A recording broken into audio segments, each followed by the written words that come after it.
Here are 7 reasons why you should film with your Fuji X100 camera in 2026.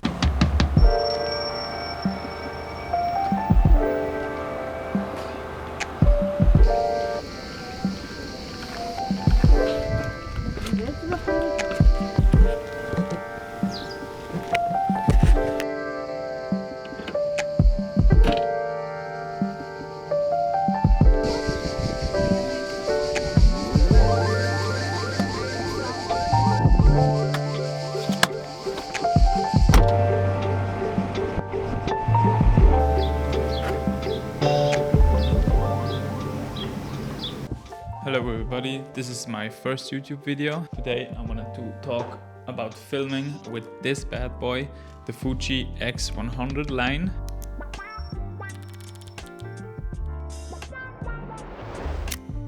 Stay until the end of the video because I also talk about the limitations and downsides to film with this camera and also how to get around them.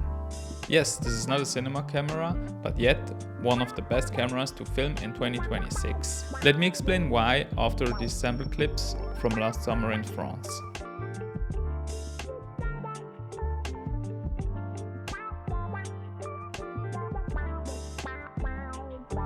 For years I carried a big camera bag on my vacations and on personal projects with external batteries, R5C, up to 3 lenses. I also work in my main job as a videographer. These vacation videos felt a little bit more like a job than an actual hobby, and that was very frustrating. In 2024 I picked up a second-hand X100V, and since then I've been using this camera for the past years until today. So I started recording our road trip on this camera, and honestly it turned out to be one of the best filming experiences I had in a long time. So here are my 8 reasons why you absolutely should film with your Fuji in 2026. Reason number 1 is the setup is simple. You have a very versatile sensor and an internal ND, so you don't need anything else really to start. Reason number 2, film simulations and the colors. Instead of spending hours in the post-production and color grading process, you can simply film in your favorite film simulation recipe and your footage is basically ready to go. You even can transfer some files directly to your phone using the Fujifilm app, and you can post them straight away. And if you still need some flexibility in post, or you just enjoy the color grading process, you still can film in F-Log or F-Log 2 if you got the newer X100VI, and you have this possibility if you need it. But let me say this. Every clip you saw in the intro of this video was filmed in Rec. 709 and also with applied film simulations straight in camera.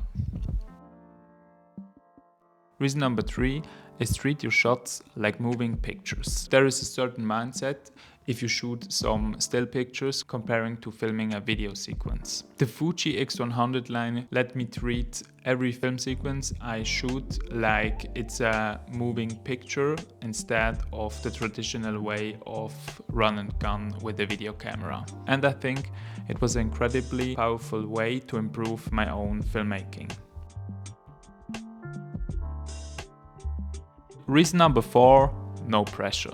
It doesn't feel like a production day where everybody thinks, okay, today we are filming a video.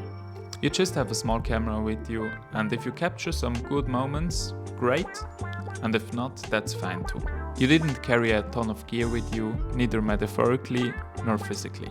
Number 5, no overcomplication. Instead of bringing a lot of equipment you end up not even using for that day, you simply pull out the camera, frame your shot, and press the record button. It may seem like an obvious reason, but it completely changed how I feel about filming. It made me record a video feel more like capturing memories instead of getting a job done.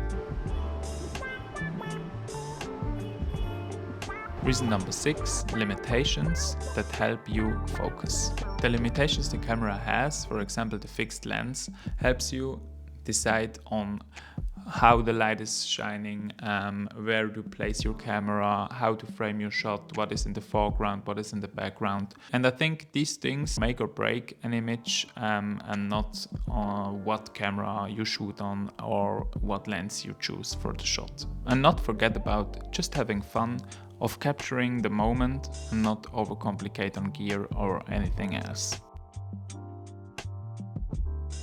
Reason number 7, shooting incognito. Because this camera is so small and unobtrusive, people don't react the same way if you would shoot on a big rig, and this makes capturing memories more natural and more authentic.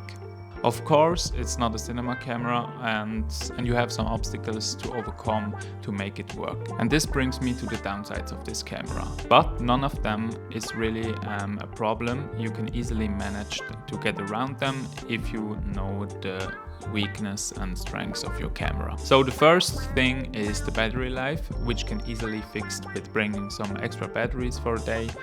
For me, I own 2 batteries. One is possible to charge with USB-C and one is just the standard Fujifilm battery, and this gets the job done for the most part. The second one is image stabilization. This depends a little bit if you got the older model like me, the X100V or the X100C. The X106 has a way better image stabilization, but you're not really able to capture some moving shots like you would with a gimbal. But if you just hold the camera still, and you're good to go.